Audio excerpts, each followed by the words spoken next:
नमस्कार दोस्तों, स्वागत है आप सभी का हमारे आज के इस सेशन में जो आपका होने वाला है डेली करंट अफेयर्स।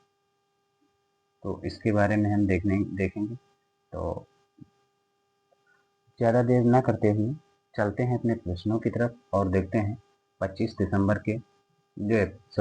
जून के जो करंट अफेयर्स हैं वो क्या हो सकते हैं। तो चलिए चलते हैं। प्रश्न नंबर 1 कह रहा है कि हाल ही में UNCTAD की रिपोर्ट के अनुसार वर्ष 2025 में जहाज रिसाइक्लिंग में वैश्विक स्तर पर भारत ने कौन सा स्थान हासिल किया है। तो जहाज रिसाइक्लिंग में वैश्विक स्तर पर भारत ने कौन सा स्थान हासिल किया है। ऑप्शन ए पहला स्थान, ऑप्शन बी दूसरा, ऑप्शन सी तीसरा स्थान, ऑप्शन डी चौथा या ऑप्शन ई इनमें से कोई नहीं। तो कौन सा स्थान हासिल किया है?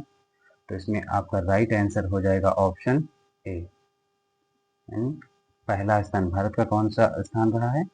इसमें भारत का जो है वो पहला स्थान रहा है। भारत का पहला स्थान रहा है, यानी ऑप्शन ए सही हो जाएगा। ए इज राइट। इसकी व्याख्या देख लेते हैं कि इसमें क्या कहा गया है।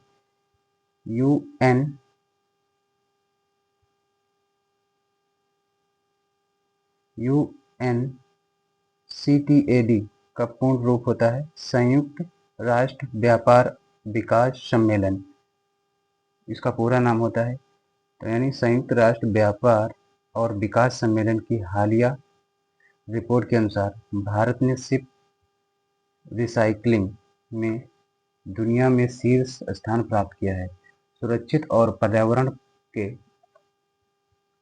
अनुकूल जहाज रिसाइक्लिंग सुनिश्चित करने के लिए हांगकांग कन्वेंशन अपनाया गया है। भारत में गुजरात राज्य का अलंग शिप रिसाइक्लिंग के लिए विशेष रूप से प्रसिद्ध है। आगे चलते हैं अगले प्रश्न पे। अगला प्रश्न है कि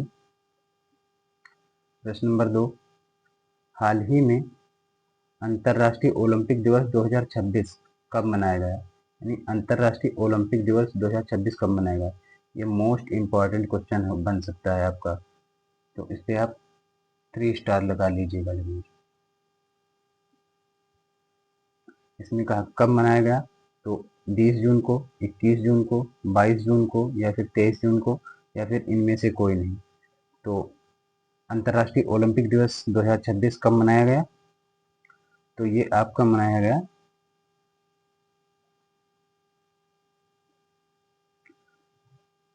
23 जून को, यानी 23 जून को मनाया जाता है अंतर्राष्ट्रीय ओलंपिक दिवस। 23 जून को मनाया जाता है, यानी ऑप्शन बी और डी आपका सही हो जाएगा। और किसके उपलक्ष्य में मनाया जाता है? तो ये जो है इस दिन आयुषियन IOC यानी अंतर्राष्ट्रीय ओलंपिक समिति की स्थापना हुई थी। IOC की स्थापना हुई थी, यानी जो है 23 जून को IOC यानी अंतर्राष्ट्रीय ओलंपिक समिति की स्थापना हुई थी। 23 जून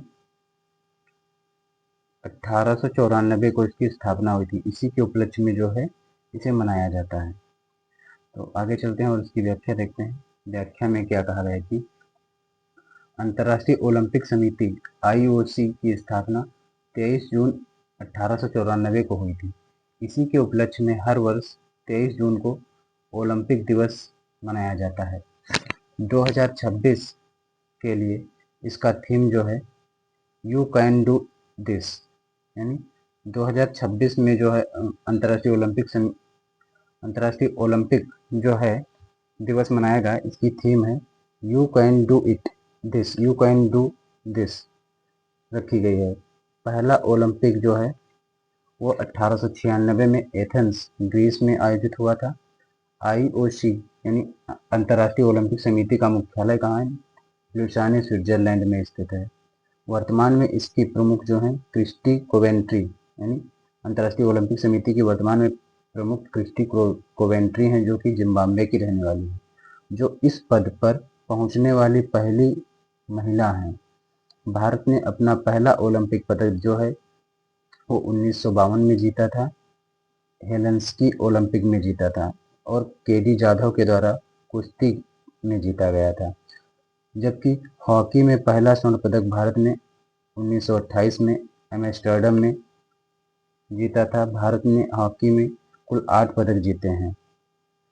23 जून को यूएन लोक सेवा दिवस भी मनाया जाता है, यानी 23 जून को यूएन लोक सेवा दिवस भी मनाया जाता है, जिसका 2026 का समर्थन तिब्लिस जॉर्जिया में होगा। अगला प्रश्न देख लेते हैं, प्रश्न नंबर 3। प्रश्न नंबर 3 में कहा गया कि हाल ही में किस राज्य के खुरासनी इमली को जियोग्राफिकल इंडेक्शन यानी जीआई टैग मिला है? हाल ही में किस राज्य के खुरासानी इमली को जीआई टैग प्राप्त हुआ है?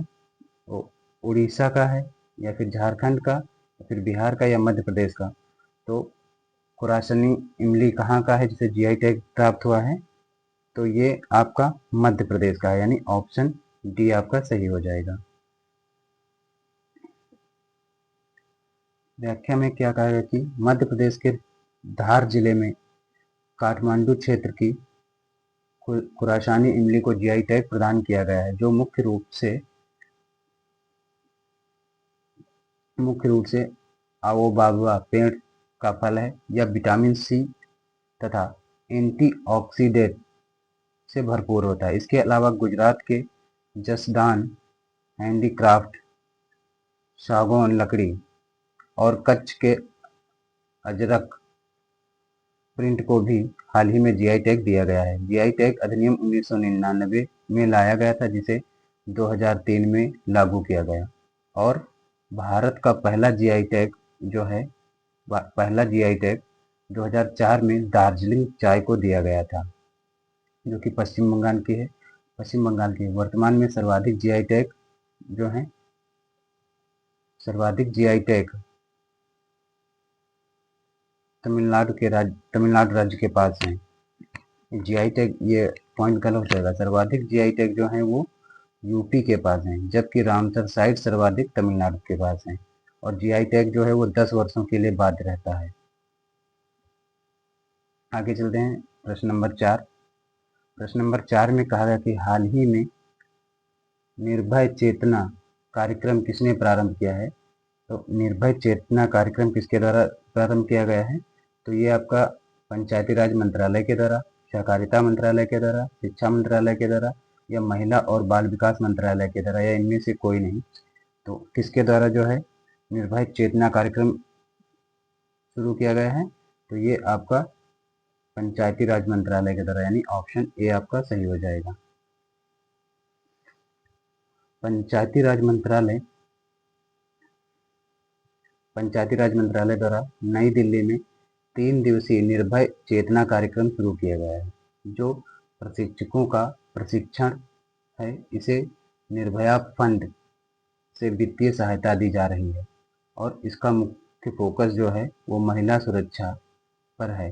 भारत में त्रिस्तरीय पंचायती राज का आरंभ 2 अक्टूबर 1959 को नागौर राजस्थान से हुआ था। 73वां संविधान संशोधन 1992 के तहत 24 अप्रैल 1993 को जो है त्रिस्तरीय पंचायती राज व्यवस्था जो है वो लागू किया गया, और जिसका प्रावधान संविधान के भाग 9 में, अनुसूची 11 में और अनुच्छेद 243 से लेकर 243 ओ तक देखने को मिलता है। इसीलिए हर साल 24 अप्रैल को राष्ट्रीय पंचायती दिवस 24 अप्रैल को जो है वो राष्ट्रीय पंचायती राज दिवस के रूप में मनाया जाता है। अगला प्रश्न पे चलते हैं, और प्रश्न नंबर 5 कह रहा कि ब्रिक्स ऊर्जा मंत्रियों की बैठक कहाँ प्रारंभ हुई है या कहाँ प्रारंभ होगी? तो ब्रिक्स ऊर्जा मंत्रियों की बैठक कहाँ? भोपाल में, गुरुग्राम में, कोलकाता में, कोच्चि में, कहाँ पर प्रारंभ हुई है? तो कमेंट करिए आप लोग। तो ब्रिक्स ऊर्जा मंत्रियों की जो बैठक है वो गुरुग्राम हरियाणा में अभी हुई है, यानी ऑप्शन बी आपका सही हो जाएगा।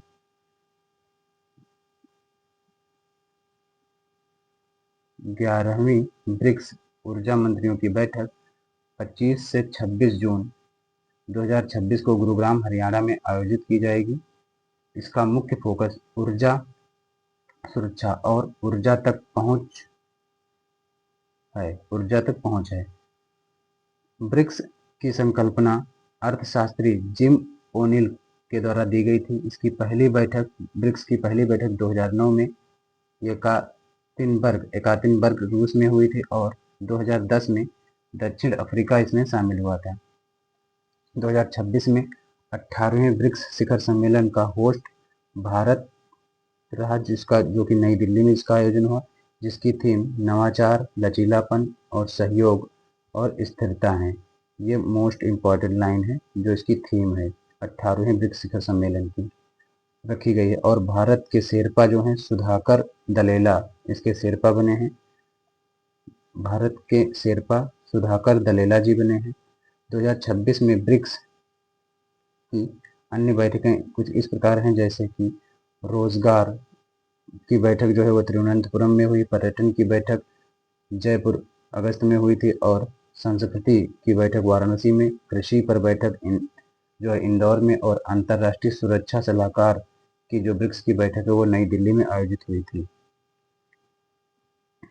प्रश्न नंबर 6 कह रहा कि हाल ही में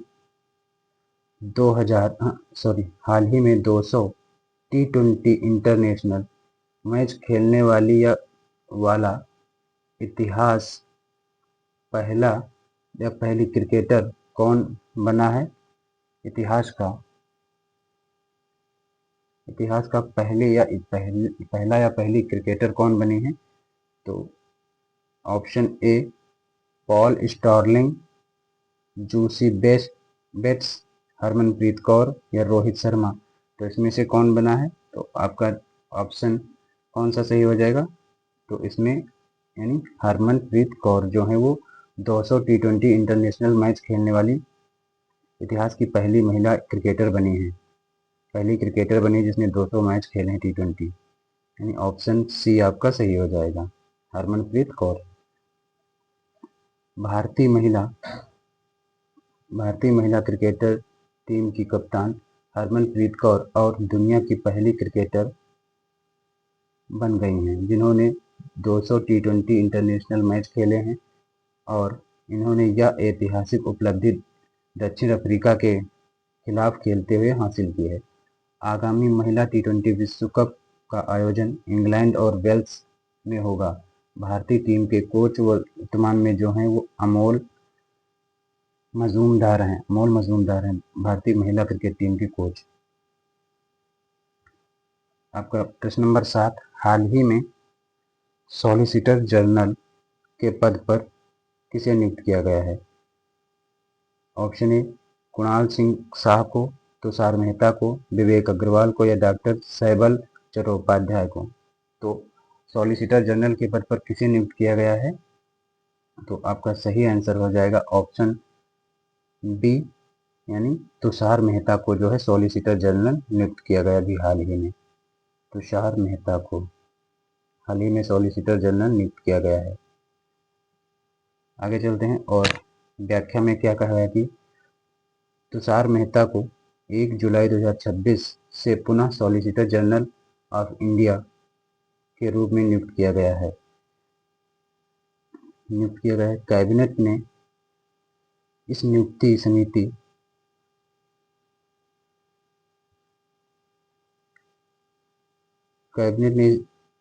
समिति जिसके प्रमुख प्रधानमंत्री होते हैं यह नियुक्ति करती है। सॉलिसिटर जनरल महान्यायवादी के अधीन भारत सरकार का दूसरा सबसे बड़ा विधि अधिकारी होता है। भारत सरकार का सबसे बड़ा वकील महान्यायवादी होता है जिसका प्रावधान अनुच्छेद 76 में दिया गया है, जबकि राज्य का सबसे बड़ा वकील महाधिवक्ता होता है, जिसका वर्णन अनुच्छेद 165 में किया गया है। भारत के पहले महान्यायवादी MC सीतलवाड़ थे और वर्तमान में भारत के महान्यायाधीश R वेंकट रमणी हैं। महान्यायवादी संसद के सत्रों में भाग ले सकते हैं। महान्यायवादी जो है वो संसद के सत्रों में भाग ले सकते हैं, संसदीय समिति का हिस्सा भी बन सकते हैं, लेकिन उन्हें वोट देने का अधिकार नहीं होता है, वोट नहीं दे सकते हैं।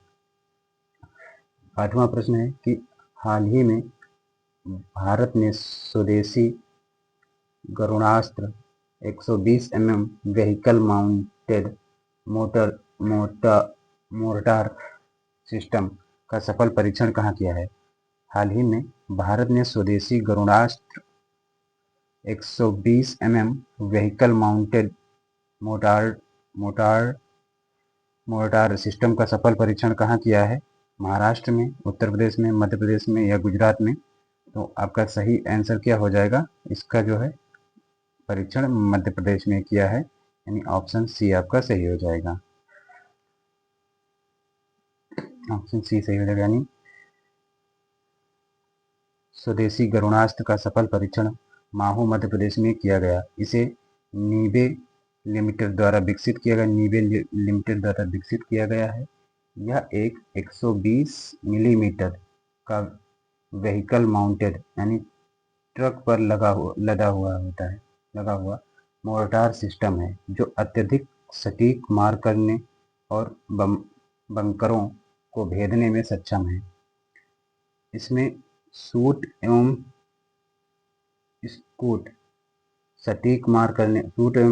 स्कूट तकनीकी है, जिसका अर्थ यह है कि फायर करने के तुरंत बाद अपनी जगह बदल सकता है। यह 60 सेकंड में 12 राउंड फायर कर सकता है और स्वार्म ड्रोन अटैक को रोकने में भी बेहद कामगार है। आज का सेकंड लास्ट क्वेश्चन है कि हाल ही में धार्मिक उत्सव के साथ वार्षिक खीर भवानी मेला कहाँ मनाया गया है? तो खीर भवानी मेला जम्मू कश्मीर, उत्तराखंड, हिमाचल प्रदेश या पंजाब या इनमें से कोई नहीं। तो खीर भवानी उत्सव का जो है खीर भवानी मेला कहाँ मनाया गया है? वो आपका खीर भवानी मेला जम्मू कश्मीर में मनाया जाता है, यानी ऑप्शन ए आपका सही हो जाएगा। वार्षिक खीर भवानी मेला जम्मू कश्मीर के कुपवाड़ा जिले में कश्मीरी पंडितों द्वारा बड़े ही धार्मिक उत्सव के साथ मनाया जाता है। यह मेला माता रागन्य देवी को समर्पित है, जहां उन्हें खीर का भोग लगाया जाता है और ज्येष्ठ अष्टमी के शुभ दिन पर मनाया जाता है। जम्मू कश्मीर 31 अक्टूबर 2019 को केंद्र शासित प्रदेश बना था और केंद्र शासित प्रदेश बनने के बाद इसके पहले मुख्यमंत्री उमर अब्दुल्ला हैं। आज का अंतिम प्रश्न है कि हाल ही में timeout.com की कला और संस्कृति के लिए दुनिया के 20 सबसे अच्छे शहरों की सूची में शामिल एकमात्र भारतीय शहर कौन सा है? जयपुर, चेन्नई, कोलकाता, पुणे या इनमें से कोई नहीं। तो कौन सा शहर जो timeout.com की कला और संस्कृति में शामिल हुआ है, भारत का कौन सा शहर है? तो वो आपका भारत का जयपुर शहर है। कौन सा? जयपुर शहर है जो इसमें शामिल हुआ है, यानी ऑप्शन ए आपका सही हो जाएगा। कहा है कि कला और संस्कृति के लिए timeout.com, जो कि लंदन सरे की एक कंपनी है कि विश्व में टॉप 20 शहरों की सूची में शामिल होने वाला जयपुर एकमात्र भारतीय शहर है, जिसे इस सूची में 18वां स्थान, कौन सा 18वां स्थान मिला है। इस सूची में पहला स्थान लंदन को मिला है। जयपुर को 2019 में यूनेस्को की विश्व धरोहर शहर घोषित किया गया था। यह 2017 में शामिल हुए अहमदाबाद के बाद भारत का दूसरा हेरिटेज शहर है। जयपुर विशेष रूप से ब्लू पॉटरी मीनाकारी कला और हवा महल तथा जंतर मंतर के लिए दुनिया भर में प्रसिद्ध है। तो ये आपके थे आज के 10 प्रश्न जो कंप्लीट हुए।